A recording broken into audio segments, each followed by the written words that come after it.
Whether it's a lager or an ale, whether it's a stout, light, dark, or pale. If you can brew it, Chad can review it. It's time for Chad's Beer Reviews. He's not quite an amateur, not quite a connoisseur, but regardless of the brewer, he's got taste in beer for sure. You can tell just by his gut, this guy is a bona fide beer nut. So whether it's a porter or an IPA, whether it's from Europe or the USA, if you can brew it, Chad can review it. It's time for Chad's Beer Reviews. Hey, welcome to another episode of Chad's Beer Reviews. Getting back to those Russian River Belgian style beers that Sean in Fremont sent me. Thanks, Sean. This is the Consecration Sour Ale, barrel aged 4 to 8 months. 4 different yeast strains there. 10% ABV. Ale aged in Cabernet Sauvignon barrels with currants added.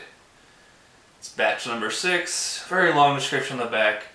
Although they do tell you to use a tulip glass and not a tumbler.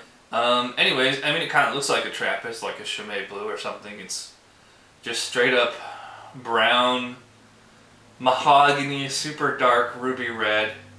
Pretty hazy, I can't see through it. No head on there at all, it just fizzled away like a soda. Smells like red wine. Smells like a lot like the Trappist beers.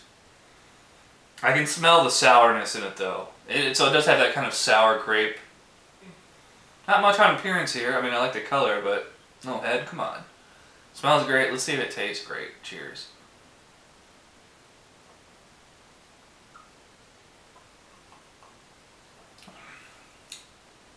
Oh. Wow. That's pretty intense. It's all over the place. It's, I mean, it's definitely sour. And I definitely get, you know, it's made with currants.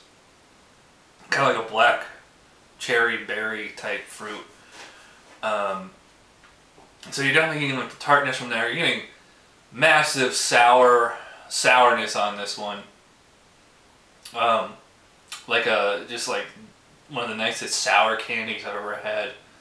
I even get like a little bit of like roastiness in there, like a chocolate for a second. And it's amazing because it finishes quite clean. I did get like a booziness, like a lot of like, I could taste that woody, that vanilla kind of wood in there, and like with the booziness. So that was just the first sip. Let's keep going here.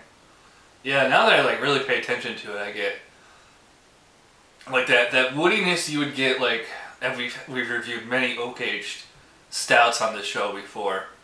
That vanilla, and then you get like the definite currant flavor in there. So it's a very interesting. It's almost like a Dr. Pepper type like taste, where you have that vanilla and kind of cherry, really sweet, really sour. Kind of like a tartness through the middle on there. Kind of like a stinging. You know, I get like a slight cut on my lips, so it's like the booze actually stings my lips in the aftertaste, but it's like a sweet residue on my lips. The tongue is kind of dry though. Wow, that's really good.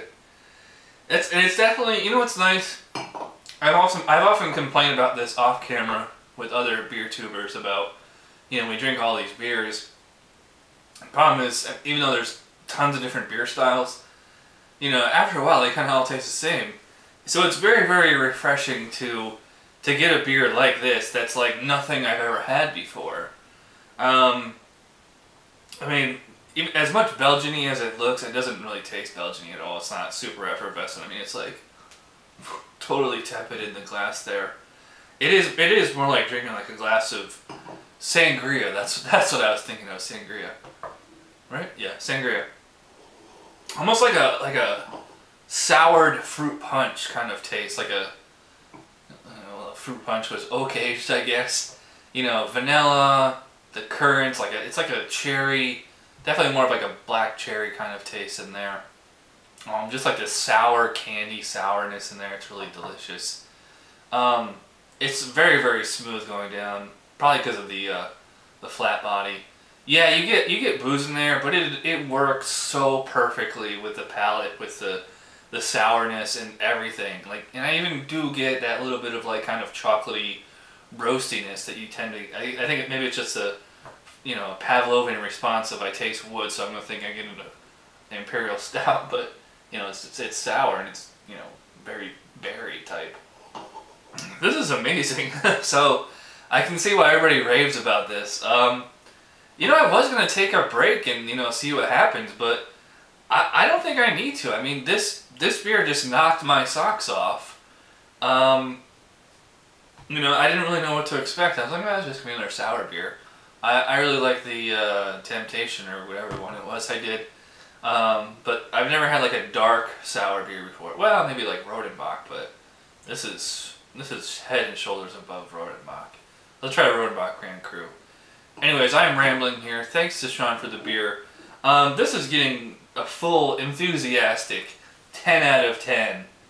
One of the most amazing, original, unique, impressive, and you know what, just plain fun beers to drink. These last 7 or 8 minutes here have been a blast, and I still have plenty more in the bottle to savor. So thanks for watching this episode of Chad's Beer Reviews. I'll see you guys next time. Cheers.